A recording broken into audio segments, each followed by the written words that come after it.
말씀은요, 소돔과 고모라라는 제목으로 말씀 전하도록 하겠습니다. 옆 사람 인사합시다. 좋은 열매를 맺읍시다. 네, 좋은 열매를 맺는 저희들이 될 수 있기를 바랍니다. 오늘은요, 소돔과 고모라의 소산이라는 제목으로 말씀 전하도록 하겠습니다. 먼저 32절을 다 같이 한번 읽어볼까요? 이는 그들의 포도나무는 소돔의 포도나무요 고모라의 밭의 소산이라. 그들의 포도는 독이 든 포도이니 그 송이는 쓰며 그들의 포도주는 뱀의 독이요 독사의 맹독이라. 이 이스라엘 백성들뿐 아니라 물론 이제 뭐 이스라엘 백성도 포함이 되는 이야기예요. 그러니까 이방인들에게만 하는 얘기가 아니에요. 여기에서 32장에서 모략과 분별력과 지혜가 없다라는 것은 오히려 하나님의 백성들에게 하시는 말씀이고요. 또 마찬가지로 예수 그리스도가 우리의 반석인데 반석이신 예수 그리스도를 의지하지 않는 이방인들은 말할 것도 없잖아요. 예수님을 의지하는 차원이 아니라 아예 믿지도 않죠. 그런데 우리들은 예수님을 믿는다 하면서 예수님을 의지하지 않고 세상을 더 의지하는 상태. 이거 어떤 의미에서 보면 32장은 자꾸 안 믿는 세상 사람들에게 할 얘기가 아니라 우리 자신들에게 해야 될 얘기라는 거죠. 근데 그 예수 그리스도를 의지하지 않는 그런 상태에 있는 자들이 어떤 씨앗을 가져다가 그 씨를 심게 되어지냐면 소돔과 고모라의 씨를 가져다가 심는다는 거예요. 근데 소돔과 고모라는 우리가 다 알다시피 심판을 받았던 땅입니다. 실제로 지금 이스라엘의 그 소돔과 고모라 그 지역에 가면은 거의 뭐 황폐한 땅이죠. 사람이 살 수 있는 그런 땅이 아닙니다. 그 지역이. 그러나 멸망하기 이전에 소돔과 고모라의 땅은 에덴과도 같은 너무도 아름다운 땅. 그리고 너무도 막 물도 풍부했고 곡식도 풍부하고 그렇게 너무도 아름다운 땅이었어요. 사람이 살기에 너무도 좋은 땅이었어요. 오죽하면 아브라함의 조카 롯이 너무 많은 재산으로 인하여 오히려 우리가 이 땅에 살기에 이 땅 자체가 부족하니 네가 좌하고 네가 우하고 네가 가고자 하는 곳에 나는 반대길을 가겠다 했을 때 조카 롯이 선택했던 땅이 눈을 들어서 보았을 때 너무도 좋았던 땅이 소돔과 고모라예요. 그렇게 좋은 땅이 그들의 죄악으로 멸망되었을 때는 아주 황폐한 땅이 되어졌다는 거죠. 그러니까 심판을 받고 황폐한 그 땅의 씨를 도로 가져다가 이스라엘 백성이 하나님을 반석으로 삼지 않고 그것을 심었다라고 말하고 있어요. 그 결과가 파멸이다라는 거예요. 그들도 파멸되었듯이 너희도 파멸될 것이다 라고 오늘 이 경고하고자 하는 그런 말씀이라는 거죠. 그래서요 32절에 이는 제가 읽어드릴게요. 이는 그들의 포도나무는 소돔의 포도나무요 고모라의 밭의 소산이라. 그들의 포도는 독이 든 포도이니 그 송이는 쓰며 그들의 포도주는 뱀의 독이요 독사의 맹독이라. 이것이 내게 쌓여 있고 내 곳간에 봉하여 있지 아니한가. 이것을 가지고서 풍성하게 쌓아두고 그리고 그것이 나의 생명과 나의 영혼을 지킬 것이라는 착각 속에서 살아가고 있는 그들에게 하나님께서 35절에 그들이 실족할 그때에 내가 보복하리라. 오히려 그들이 의지했던 것들이 그들을 구원해내지 못할 때 오히려 그것으로 인하여 실족되어질 때 하나님께서 보복하신대요. 그들의 환난 날이 가까우니 그들에게 닥칠 그 일이 속히 오리로다. 소돔과 고모라가 멸망했듯이 멸망하고 심판받은 그 씨를 가져다가 심은 자들도 똑같이 멸망과 심판을 받더라는 것이죠. 그래서 참으로 여호와께서 자기 백성을 판단하시고 그 종들을 불쌍히 여기시리니 곧 그들의 무력함과 갇힌 자가 누인 자가 없음을 보시는 때로다. 또한 그가 말씀하시기를 그들의 신들이 어디 있으며 그들이 피하던 반석이 어디 있느냐. 너희가 그토록 의지했던 것들이 지금 너희를 구원했느냐, 너희를 보호해주고 너희와 함께하고 있느냐, 그렇게 말씀하고 있죠.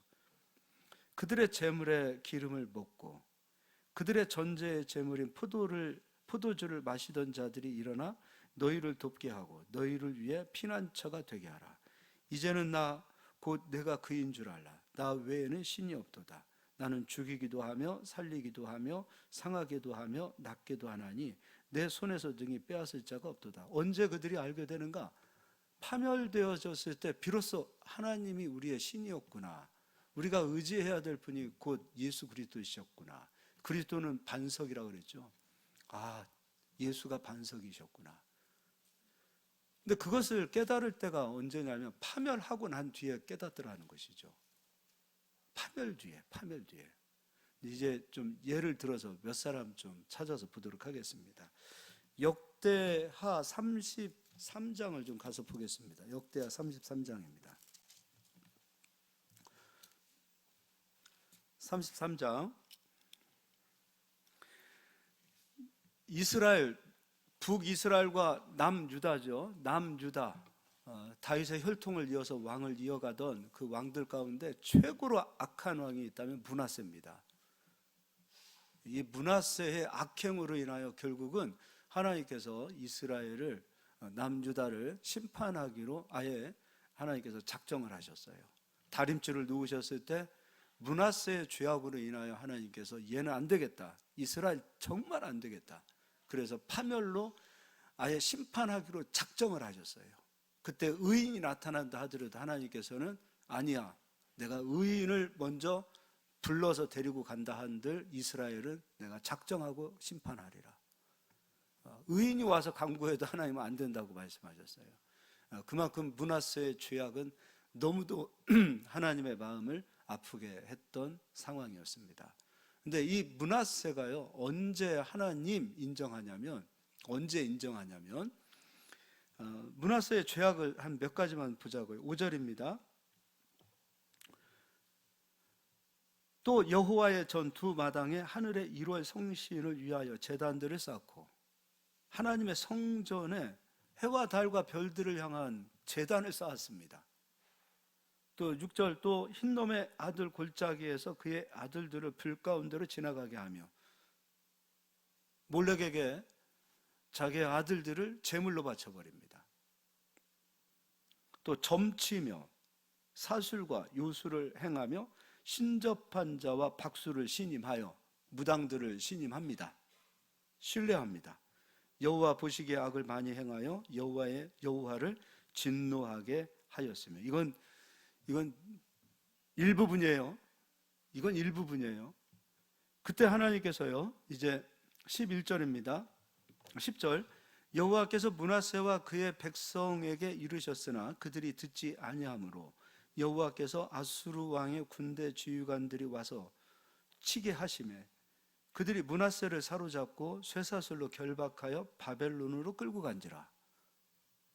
이제 심판을 받게 되는 거예요.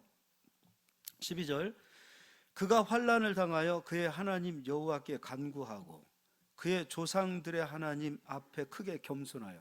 아니, 왜 좀 심판을 받기 이전에 깨달으면 좋은데 하나님 거룩한 성전에 이 죄악의 씨를 자꾸 심고 우상을 자꾸 세웠던, 그때는 그걸 몰라요. 우상이 나를 건져줄 것 같고 이 소돔과 고모라의 씨들이 나의 생명을 지켜줄 것 같고 그때는 깨닫지 못해요. 이거 완전 인생의 밑바닥까지 내려갔을 때 프로가 되어지고 바벨론에 끌려간 그 상황 속에서 이제 비로소 하나님하고 이름을 부르더라는 것이죠. 우리는 이 자리에 들어가면 안 돼요. 그래서 13절에요, 기도합니다. 그때 비로소. 12절을 다시 한번 읽어드릴게요. 그가 환난을 당하여 그의 하나님 여호와께 간구하고 그의 조상들의 하나님 앞에 크게 겸손하여 기도하였으므로 하나님이 그의 기도를 받으시며 그의 간구를 들으사 그가 예루살렘에 돌아와서 다시 왕위에 앉게 하심에, 이제 하나님께서 고쳐주시죠. 그때 므낫세가 그제서야 여호와께서 하나님이신 줄을 알았더라. 그때 알았더라. 제사장들이 있고 선지자들이 있고 하나님께 예배하는 성전이 있었을 때는 몰라요. 하나님인 줄 몰라요. 그때는 소돔의 씨를 갖다 심고 고모라의 씨를 갖다 심고 그것으로 술 취하고 그것으로 즐겼고 그 풍요로운 소산을 창고에다 가득 채워 봉하기까지 했어요. 그리고 그것이 나의 생명을 지켜줄 것이라고 여겼던 그 상태에는 왜 하나님을 모르느냐 이거예요. 이게 문하세 얘기가 아니에요. 이게 인간의 심리 가운데 이런 것들이 들어가 있어요. 사사기 얘기도 온통 그 얘기잖아요. 먹고 살만 하면 우상 섬기고 하나님 떠나고 세상 섬기고 세상의 쾌락을 위해서 살고, 이제 비로소 먹고 살기 힘드니까 하나님하고 똑같이 부르짖고 그때 하나님께서 건져주시고, 이게 반복되어지는 거죠. 근데 인생, 우리의 신앙생활이 이게 계속해서 반복되면 안 되는 거예요.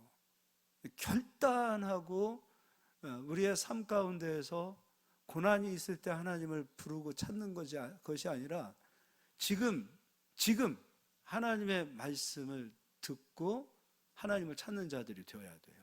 선지자가 있을 때에, 제사장이 있을 때, 그때 하나님을 찾고 부르짖는 자들이 될 수 있어야 돼요. 그럼 인간의 심리 가운데 우상을 만드는 이유가 있습니다. 에스겔서를 가서 보겠습니다. 에스겔서 8장입니다.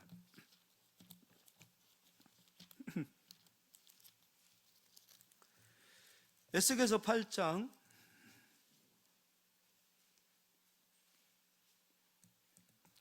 지금 에스겔은 지금 바벨론의 포로로 끌려가 있어요. 이 바벨론의 포로도 한꺼번에 다 끌고 간 게 아니에요. 1차, 2차, 3차 이렇게 나누어서 끌고 가요. 에스겔은 1차 때 끌려갔던 사람이에요. 에스겔이 가졌던 고뇌와 고민이 그거예요. 하나님의 백성이잖아요, 이스라엘은. 그리고 바벨론은 하나님의 백성이 아니잖아요. 근데 왜 하나님의 백성이 하나님 백성 아닌 자들에게 이렇게 짓밟히는가? 그게 이해가 안 되는 거예요. 성전이 있고 예배하는 자들이 있는데 분명히 하나님을 찾고 하나님을 믿는 자들이 있음에도 불구하고 왜 하나님은 이스라엘 백성들의 기도를 들어주시지 않았을까? 왜 나는 바벨론의 포로로 끌려와 있을까? 그게 바벨론의 포로로 끌려가 있던 에스겔의 고민이었어요. 그때 하나님께서 육체는 바벨론에 그대로 있는 상태에 에스겔의 영혼을 뽑아서 지금 예루살렘에 보여주고 있는 거예요. 그냥 있는 상태에서 환상을 보는 게 아니라 그 영혼을 그냥 아예 예루살렘으로 옮겨버리셨어요. 예루살렘 성전으로. 이거 하나님 그 일을 하세요. 가능한 얘기예요. 지금 하나님 시간 속 영역 속에서는 이 일들이 가능하단 말이에요. 그래서 에스겔의 영혼이 예루살렘을 지금 보게 된 거예요. 그때 깜짝 놀랍니다. 믿음이 있다라고 생각했던 사람들이 하나님을 섬기는 것이 아니라 다 우상을 섬기고 있었어요. 아, 저들의 기도가 가증한 기도였구나. 비로소 깨닫게 되어지는 겁니다. 저들의 믿음이 가증한 믿음이었구나. 에스겔이 입을 다물 수밖에 없는 상태가 되어져요. 근데 그들의 그 믿음의 상태가 어떤 거였는가? 한번 보도록 할게요. 3절입니다. 그가 손 같은 것을 펴서 내 머리털 한 모순을 잡으며 주의 영이 나를 들어 천지 사이로 올리시고 하나님의 환상 가운데에 나를 이끌어 예루살렘으로 가서 안뜰로 들어가는 북향한 문에 이르시니 거기에는 질투의 우상, 곧 질투를 일어나게 하는 우상의 자리가 있는 곳이라. 지금 계속해서 이제 하나님께서 우상을 섬기는 이스라엘 백성들의 모습을 보여줘요. 6절입니다. 그가 또 내게 이르시되 인자야 이스라엘 족속이 행하는 일을 보느냐. 그들이 여기에서 크게 가증한 일을 행하여 나로 내 성소를 멀리 떠나게 하느니라. 하나님께서 하나님의 성전에서 떠나갈 수밖에 없는 일들을 설명해 주세요. 가증한 믿음으로 세워진 이스라엘 백성들의 모습, 가증한 기도. 하나님이 싫어하시는 거죠. 너는 다시 다른 큰 가증한 일을 보리라 하시더라. 그러면서 우상을 막 계속 섬기는 거예요. 좀 읽어드릴게요. 그가 나를 이끌고 뜰 문에 이르시기로 내가 본즉 담에 구멍이 있더라. 그가 내게 이르시되 인자야 너는 이 담을 헐라 하시기로 내가 그 담을 허니 한 분이 있더라.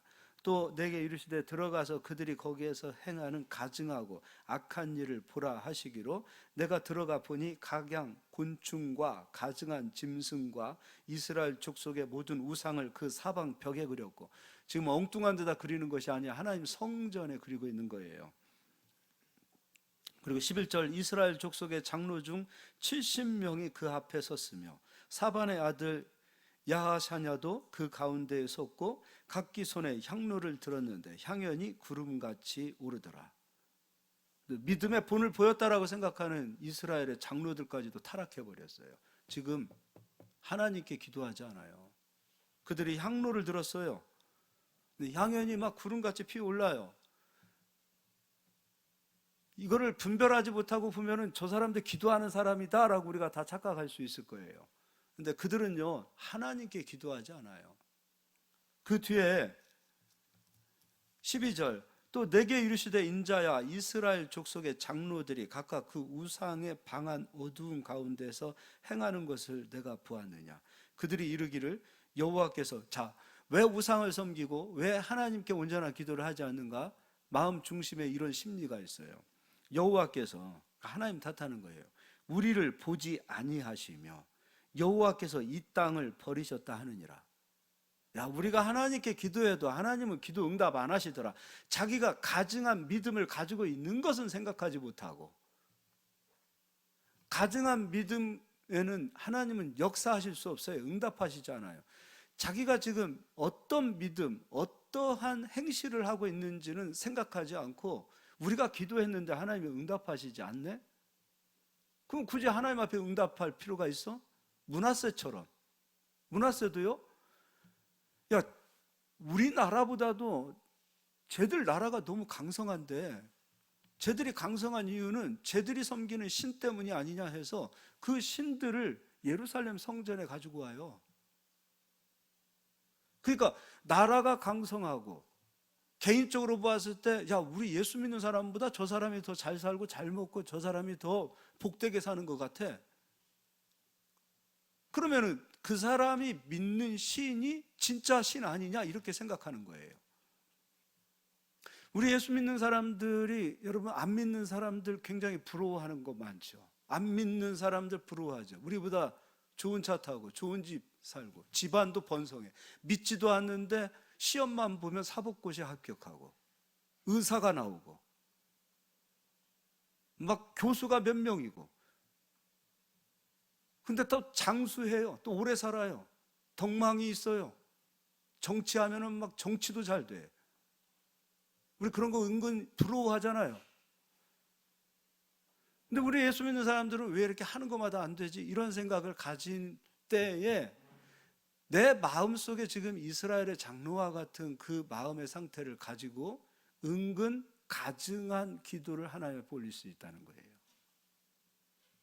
지금 내가 어떤 현실을 가지고 있는지는 생각하지 않고 내가 어떤 믿음의 상태를 가지고 있는지를 생각하지 않고 그냥 이 세상의 눈에 보이는 것들을 보았을 때 야, 저 사람은 우리보다 잘 사는데 내가 믿는 하나님보다 저 사람이 믿는 신이 우리보다 더 진짜 살아있는 신이 아닌가? 위대한 신이 아닌가? 므낫세가 그 생각을 가졌고 이스라엘 장로들도 그 생각을 가져서 가증한 기도를 하나님께 올리는 거예요. 이 기도에는 하나님이 절대 응답하실 수가 없는 거예요. 자, 그러면 이제 이스라엘 백성들이 하나님 앞에 어떠한 기도를 올려드려야 하며 하나님께 나올 때는 어떻게 나와야 하는가 이사야가 설명하고 있어요. 이사야 55장을 보겠습니다.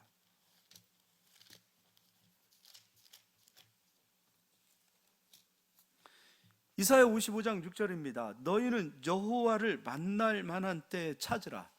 가까이 계실 때에 그를 부르라. 하나님 찾으라. 하나님을 부르짖으라. 만날 수 있을 때, 만날 때에. 그리고 7절입니다. 악인은 그의 길을, 불의한 자는 그의 생각을 버리고 여호와께 돌아오라. 그리하면 그가 긍휼히 여기시리라. 우리 하나님께로 돌아오리라. 그가 너그럽게 용서하시리라. 그러면 소돔의 시, 고모라의 시는 무엇이냐면 악인의 생각, 악인의 길이에요. 그의 길을, 그의 생각을 버려야 되겠죠. 무엇을 심냐면 사람의 생각을 심는 것이 소돔의 시요, 소돔의 고모라예요. 하나님을 체험하고 하나님을 경험하는 것은 사람의 생각을 가지고서는 안 돼요. 그래서 8절에 이는 내 생각이 하나님의 생각이 너희의 생각과 다르며 내 길은 너희의 길과 다름이라 여호와의 말씀이니라. 이는 하늘이 땅보다 높음 같이 내 길은 너희의 길보다 높으며 내 생각은 너희의 생각보다 높음이라. 이는 비와 눈이 하늘로부터 내려서 그리로 되돌아가지 아니하고 땅을 적셔서 소출이 나게 하시며 싹이 나게 하시며 파종하는 자에게는 종자를 주며 먹는 자에게는 양식을 줌과 같이. 하나님이 하시는 말씀입니다. 하나님의 생각은 어떤 생각을 가지고 계시는가? 내 입에서 나가는 말도 이와 같이 헛되이 내게로 되돌아오지 아니하고, 하나님의 생각은, 하나님의 말씀은 반드시 이루어진다는 겁니다. 근데 사람의 생각은 이루어지지 않는다. 바로 믿음이 없는 생각, 사람이 기본적으로 가지고 있는 생각, 그 생각 자체는 믿음이 아니에요. 사람이 가지고 있는 고유한, 우리에게 기본적으로 가지고 있는 생각은 하나님의 생각과 다르다는 거예요. 그래서 내 생각 버리고 하나님 생각 가지고 오라는 거예요. 하나님 생각. 나의 기뻐하는 뜻을 이루며 내가 보낸 일에 형통함이니라. 우리가 하나님께 나아가기 위해서는요, 내 생각 가지고 가면 안 돼요. 내 생각을 버리고 하나님의 생각은 믿음이에요. 하나님이 하신 말씀은 반드시 이루어진다. 그런데 우리는 이 말씀을 신뢰조차가 아니라 이 말씀 자체를 인정하지 않는 경우가 많아요. 진짜 하나님의 사람이라면, 그리스도인이라면 우리 손에서 이 성경이 손에서 떨어질 수 있을까요? 피곤해서 시간이 없어서요? 아니, 그러면 시간이 주어질 때는 왜 성경 안 봅니까? 손에 들고 있는 핸드폰 보는 시간보다도 성경은 안 보잖아요. 성경을 통독하지 않고 창세기에서부터 요한계시록까지 손에서 놓지 아니한 상태가 되어야 강단에서 선포되어진 말씀을 들을 때 아멘 하고 듣는 것이지요. 성경을 어쩌다 한번 교회 와서 이렇게 피고 있는 상태에서는 지금 1시간이 아니라 3, 40분 하는 설교 메시지 들을 때 그냥 혼만 건드리고 가는 거예요. 적어도 목사님만 그러냐? 목사님들도 성경 안 보시는 분들 많을 겁니다. 설교하기 위해서 성경 보는 게 아니에요. 설교하기 위해서 성경 보는 거는 성경 보는 거 아니라니까요. 우리도 마찬가지예요. 하나님의 말씀을 안 먹으면 죽는다라는 마음을 가지고서 말씀을 먹어야 되는데 참 안 봐요. 안 먹어요, 말씀을. 그러다 보니까 믿음이 안 들어오는 거예요. 믿음이 안 들어오는 거예요. 이 믿음이 들어와야 되거든요. 근데 믿음이 안 들어와요. 믿음이 뭐예요? 하나님 생각이에요. 성경 전체는 사람의 생각이 아니라 하나님의 생각을 기록해 놓은 거예요.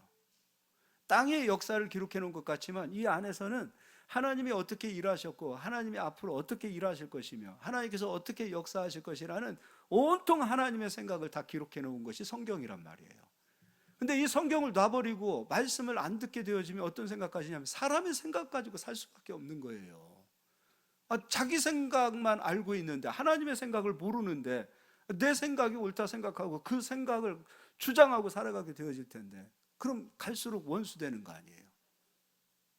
사람의 생각을 가지고 믿음이 아닌 내 생각 가지고 내 생각으로 막 움직여 보십시오. 소돔의 씨를 심는 것이고 고모라의 씨를 심어서 결국은 소돔의 소산, 고모라의 소산을 얻고 멸망과 파멸의 길에 들어서는 것이라는 것이죠. 육신의 생각은 사망이에요. 사람의 생각은 사망으로 달려가요. 영의 생각만이 생명과 평안이란 말이에요. 영의 생각은 다른 거 아니에요. 믿음이에요. 우리가 어떻게 해야 믿음의 생각을 갖습니까? 성경 말씀밖에 없어요. 목사님 설교를 듣는 것도 중요하지만 절대 여러분 손에서 성경을 놓으려고 하지 마십시오. 손에서 성경을 놓으려고 하지 마십시오. 성경 안 보잖아요. 사실 우리가 얼마나 안 봅니까? 안 봐요. 뭐 하루 온종일 보라는 거 아니에요. 그래도 적어도 하루에 5분만이라도 한번 보자는 거예요. 5분만이라도. 5분 안 보잖아요. 5분. 하루에 5분 안 보잖아요. 안 봅니다. 그냥 주일에 성경책 가지고 있는 거 가지고 이렇게 툴툴 털고 오시는 분들이 얼마나 많은지 몰라요. 그만큼 우리가 말씀에서 많이 멀어져 있어요. 그러니 온통 우리의 삶 속에서 하나님의 생각이 무엇인지를 모르니까 내 생각대로 판단하고 내 생각을 주장하고 내 생각대로 살아가는 거예요. 내 생각대로. 내 생각대로. 하나님이 일하실 때요, 하나님의 생각을 가득 채워서 일하시는 하나님이시지, 우리 생각으로 가득 채워졌는데 하나님은 어떻게 일하십니까? 일 못하지요. 사람 생각 가지고 가면 소돔의 소산을 수확하게 되어져 있는데요. 나중에 시간 되면 읽을게요. 그렇지 않아요. 진지하게 한번 말씀을 열어보십시오. 그리고 아버지 말씀하십시오. 연구하려고 보지 마세요. 아버지 말씀하십시오. 아버지 깨닫게 해주십시오. 성경을 연구하기 위하여 분석하기 위하여 보는 사람들은 정신병자예요. 그렇게 보면 말씀이 닫혀요. 아버지 말씀하십시오. 내가 듣겠습니다. 내 잘못된 생각을 깨우쳐 주시고 분별하게 하시고, 그리고 하나님의 뜻에 순종할 수 있는 사람이 되게 하여 주시옵소서. 그게 되어져야 되는 거예요. 그래서 우리 성도님들은 절대로 성경을 손에서 놓지 않았으면 좋겠어요. 예, 가능합니다. 핸드폰, 유튜브 한번 잡으면은, 핸드폰 보면은 10분, 20분 그냥 눈 깜짝할 사이에 가잖아요. 그 10분만이라도 포기하시고 하나님 말씀을 한번 보실 수 있기를 바라요. 예, 그런 은혜가 있기를 예수로 축원하고 절대로 핑계대지 않기를 예수님의 이름으로 축복합니다. 누가복음 12장입니다. 지난번에도 부자의 비유를 설명해 드렸습니다. 15절입니다. 12장 15절. 그들에게 이르시되 삼가 모든 탐심을 물리치라. 사람이 생명이 그 소유가 넉넉한 데 있지 아니하니라 하시고, 사람의 생명에 대해서 얘기하고 있어요. 잠깐 12장 접어두고, 마이크 소리가 갑자기 이상해졌어요. 요한복음 6장을 보도록 하겠습니다. 6장 27절입니다.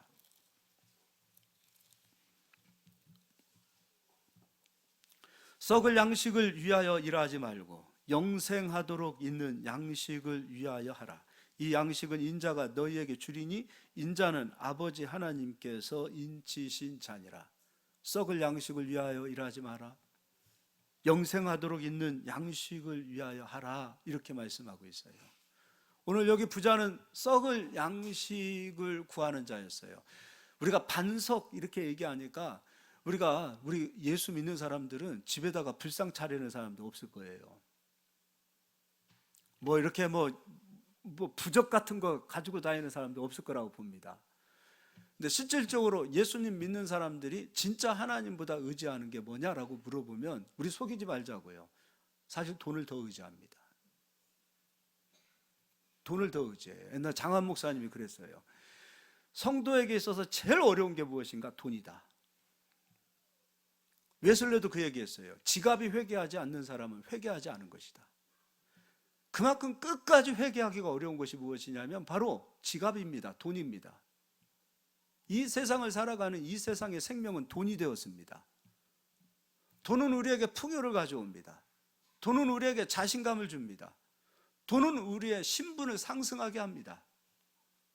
이 땅 살아가는 그 노후도 돈이 있으면 그 돈이 나의 생명을 지켜줄 것이라는 생각을 가지고 있습니다. 돈을 무시하는 게 아닙니다. 지혜로운 자가 되셔야 돼요. 낭비하시면 안 돼요. 돈 한 푼 한 푼 우습게 보시면 안 됩니다. 귀하게 여길 수 있어야 돼요. 그러나 그 돈을 버는 목적이 무엇이냐라고 말한다면 어떻게 말씀하실 겁니까? 돈 버는 목적, 썩을 양식을 위해서 돈을 벌 것인가? 생명을 위해서 돈을 벌 것인가? 그 선택은 그리스도인들에게 달려 있습니다.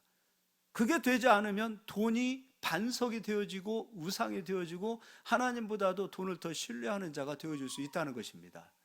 그 상태가 되어지면 그 돈은 소돔을 위하여 소돔의 씨를 심는 자가 되어질 것이고, 그 상태가 되어지면 고모라의 씨로 돈을 심는 자가 되어질 겁니다.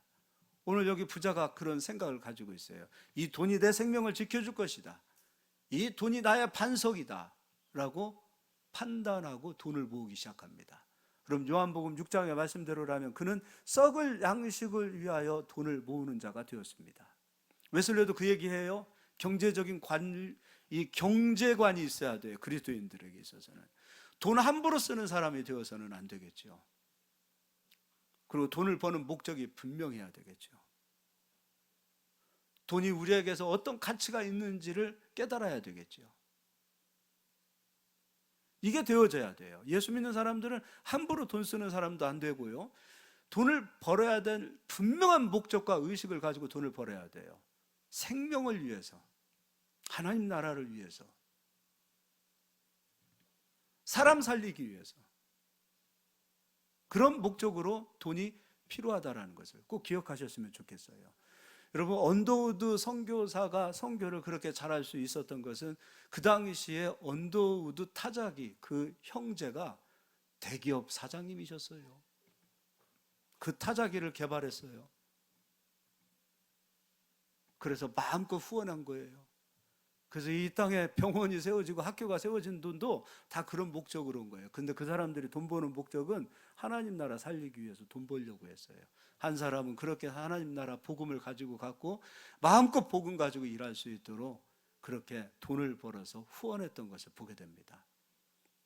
우리가 가지고 있는 돈 우리 거 아니에요. 하나님 것이라고 인정하실 수 있길 바라요. 16절입니다. 또 비유로 그들에게 말하여 이르시되 한 부자가 그 밭에 소출이 풍성하며 심중에 생각하여 이르되 내가 곡식 쌓아 둘 곳이 없으니 어찌할까 하고 또 이르되 내가 이렇게 하리라 내 곡간을 헐고 더 크게 짓고 내 모든 곡식과 물건을 거기 쌓아 두리라. 지금 신명기 오늘 우리가 읽었던 32장의 말씀을 기억하면서 이거 읽어보세요. 지금 그 사람 얘기하고 있는 거예요. 32장 말씀 그대로 얘기하고 있는 거예요. 소돔의 씨를 가져왔어요. 고모라의 씨를 가져왔어요. 그리고 그것이 나의 생명을 지켜줄 것이고 나를 보호해주고 나에게 평안을 가져올 것이라고 생각을 가졌어요. 창고를 크게 짓고 지었어요. 봉했습니다. 그 누구도 이거 빼앗아 갈 수 없을 만큼 잘 보관해 두었습니다. 그리고 19절입니다. 또 내가 내 영혼에게 이르되 영혼아 여러 해 쓸 물건을 많이 쌓아 두었으니 평안히 쉬고 먹고 마시고 즐거워하자 하리라 하되. 그가 가졌던 생각, 그럼 이가 그렇게 수고하고 그냥 여기 소출들이 그냥 얻어진 거 아닐 거라고 봅니다. 굉장히 땀 흘리고 수고하고 노력해서 지금 창고를 짓고 그 창고에 곡식들을 가득 넣었을 거라고 봐요. 근데 그 상태가 소돔의 씨요 고모라의 씨로 맺혀진 소산이라는 거예요. 20절 하나님은 이르시되 어리석은 자여 오늘 밤에 내 영혼을 도로 찾으리니 그러면 내 준비한 것이 누구의 것이 되겠느냐 하셨으니 하나님께서 그 영혼을 오늘 밤이라도 데리고 가실 수 있다는 거예요. 오늘 밤이라도. 자기를 위하여 재물을 쌓아두고 하나님께 대하여 부요하지 못한 자가 이와 같으리니 자기를 위하여 재물을 쌓아둔 자, 썩을 양식을 위하여 일한 자가 되는 거고요. 그렇죠. 썩을 양식을 위하여 일하는 자가 된 거예요. 소돔과 고모라의 씨를 씹는 자가 되는 거예요. 아무리 많은 소산이 그에게 있다 하더라도 그 소산으로 하나님 나라와 무관한 소산이 되어지는 거죠. 돈이 많다고 해서 하나님이 그 많은 사람 데려다 쓰시는 것도 아니더라고요. 내가 돈을 많이 벌면 하나님 나를 사용해 주실 거라는 생각도 속지 마세요. 그렇지 않습니다. 하나님은 작은 자를 쓰시더라고요. 돈이 많다고 해서 일하는 거 아니더라고요. 돈이 없다고 일 못하는 것도 아니에요. 이 마음, 이 정신을 가지고 하나님 나라를 위해서 쓰임받는 성도들이 되어진다면 작은 자를 통해서 하나님께서 큰 자를 부끄럽게 하실 만큼 우리를 사용하여 주실 줄 믿습니다. 네. 이제 마지막으로 디모데 전서를 가서 보겠습니다. 디모데 전서 6장 27절입니다. 6장 17절입니다. 17절. 내가 이 세대에서 부한 자들을 명하여 마음을 높이지 말고 정함이 없는 재물에 소망을 두지 말고 오직 우리에게 모든 것을 후히 주사 누리게 하시는 하나님께 두며. 우리의 목적이, 비전이 언젠가부터 부자 되는 것이 되었습니다. 돈 많이 버는 것이 우리의 비전과 목적이 되었습니다. 돈 많이 벌어야 하나님이 나를 쓰신다. 돈 많이 벌어서 하나님께 큰 충성을 하겠다. 거짓말하지 마십시오. 왜 작은 것으로는 충성하지 못합니까? 왜 지금은 하지 못하는 겁니까? 이 다음 하나님 나를 엄청 축복해 주시면 그때 하나님께 엄청 내가 멋지게 쓰임 받겠습니다. 거짓말하지 마십시오. 지금 내게 있는 작은 소유로도 충성하지 못하는 사람들이 큰 거 맡겼다고 해서 하나님께 충성할 수 있다고 생각하십니까? 왜 하나님을 그렇게 속이시는지 모르겠어요. 수많은 사람들이. 하나님 이 다음에 지금은 내 소산이 1억밖에 안 되는데 100억 주시면 큰일 하겠습니다. 100억 줘도 안 해요. 그런 거짓말들이 어디 있어요? 그냥 부자 되고 싶다고 솔직하게 말하세요. 그래도 됩니다. 지금 이 시대가 이 상황, 이 모습이에요. 지금 이 모습이에요. 정함 재물에 소망을 두고 살아가고 있어요. 정말 어떻게 해야 될지 모르겠어요. 젊은 사람들 비전 물어보면 거의 다 이게 돈에 미쳐 있어요. 돈 좋죠. 그러나 우리의 비전은 돈이 아니에요. 우리 비전도 난 안 했으면 좋겠어요. 비전도 다 욕심이에요. 인간의 욕심들이 너무 많아요. 하나님 비전을 이루어 주십시오. 아니 왜 지금 적은 일에도 충성하지 못하면서 비전이 자기가 세운 그 꿈이 이루어졌을 때 하나님 앞에 충성할 거라고 생각하시고, 그러면 안 되죠. 내가 좀 세워지고 싶고 내가 잘 살고 싶고 그런 목적, 그게 어찌 비전입니까? 내가 높임받고 내가 출세하고 지금보다 더 돈 많이 벌고 인기 있고 남들이 더 나를 알아줄 때, 그런 인간의 그 속에 있는 그 탐심이 작용하는 것인데 왜 그것을 비전이라고 하나님 앞에 속이면서 비전을 이루게 해주십시오 기도하냐 이거예요.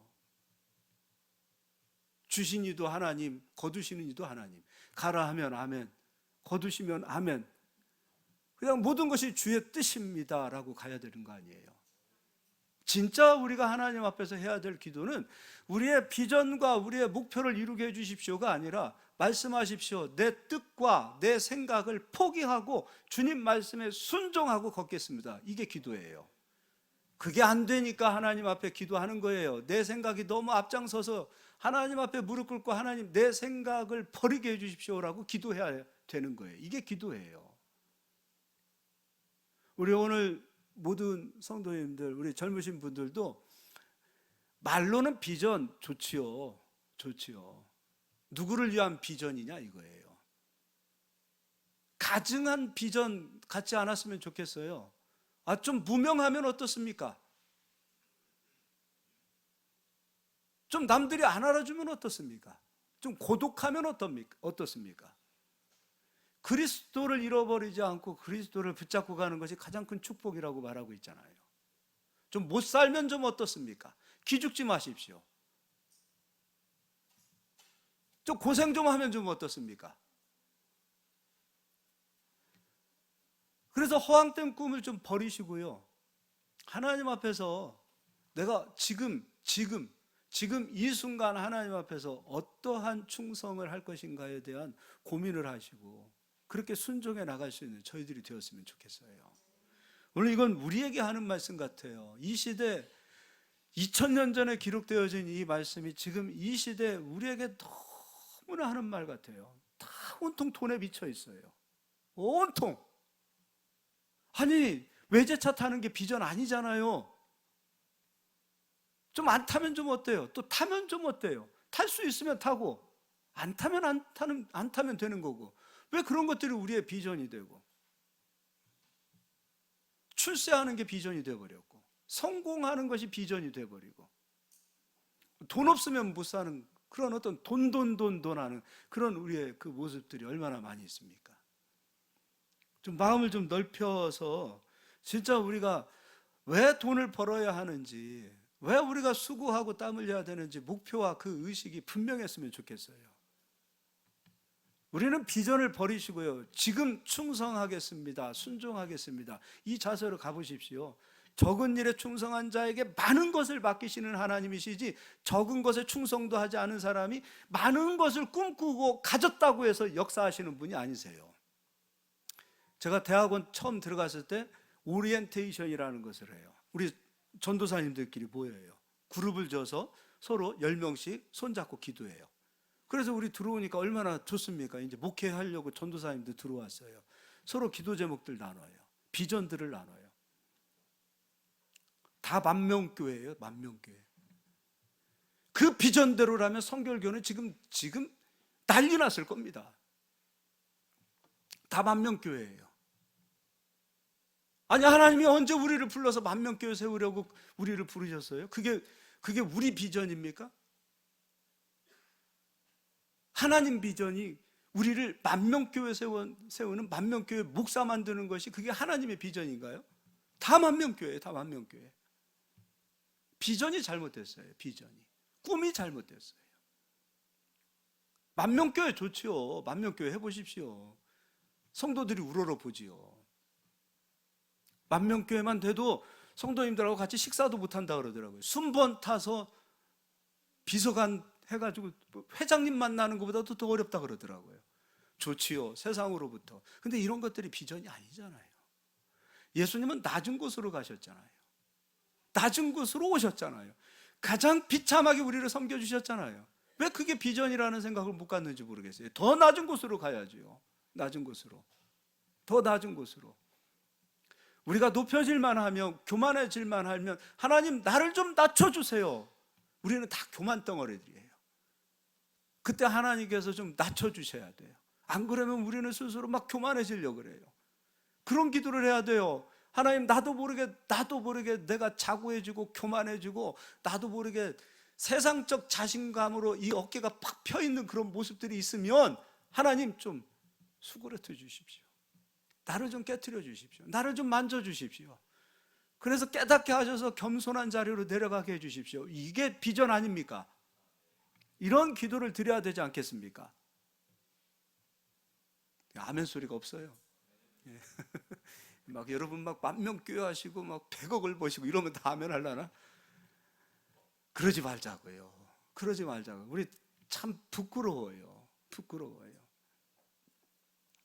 그런 메시지에 감동받는 것도 부끄럽고요.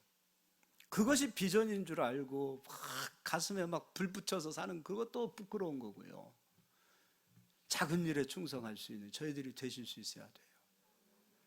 오늘 다시 한번 17절을 한번 읽어보도록 하겠습니다. 내가 이 세대에서 부한 자들을 명하여 마음을 높이지 말고 정함이 없는 재물에 소망을 두지 말고. 그럼 재물은 부정하다 그 얘기예요. 이 부정한 것이 정함으로 바뀔 때가 언제인가? 썩을 양식을 위하여 쓰는 것이 아니라 생명을 위하여, 영혼을 위하여 이 재물이 쓰임 받을 때 정한 재물로 바뀌더라는 것이죠. 오직 우리에게 모든 것을 후히 주사 누리게 하시는 하나님께 두며 소망을 돈에 두지 마시고 하나님께 소망을 두실 수 있기를 바랍니다. 18절 다 같이 읽겠습니다. 선을 행하고 선한 사업을 많이 하고 나누어 주기를 좋아하며 너그러운 자가 되게 하라. 돈 움켜주려고 하지 마시고 너그러운 사람들이 되시고 선한 사업을 많이 하려고 하시고 나누어 주려고 하고 이것이 예수 그리스도를 믿는 우리들이 소돔의 씨가 아니라 고모라의 씨가 아니라 생명의 씨를 이 땅에 심는 일입니다. 이 믿음으로 우리가 씨를 좀 믿음의 씨를 뿌리는 자들이 되었으면 좋겠어요. 19절 제가 읽어드리겠습니다. 이것이 장래에 자기를 위하여 좋은 터를 쌓아 참된 생명을 취하는 것이니라. 할렐루야. 진짜 소망이 있고 진짜 썩지 않는, 정말 썩지 않는 그런 씨를 심는 저희들이 되었으면 좋겠어요. 할렐루야. 옆 사람 인사하겠습니다. 선한 사업을 좀 많이 합시다. 한 번 더 인사하겠습니다. 나누어지기를 좋아합시다. 한 번 더 인사합시다. 너그러운 자 됩시다. 네.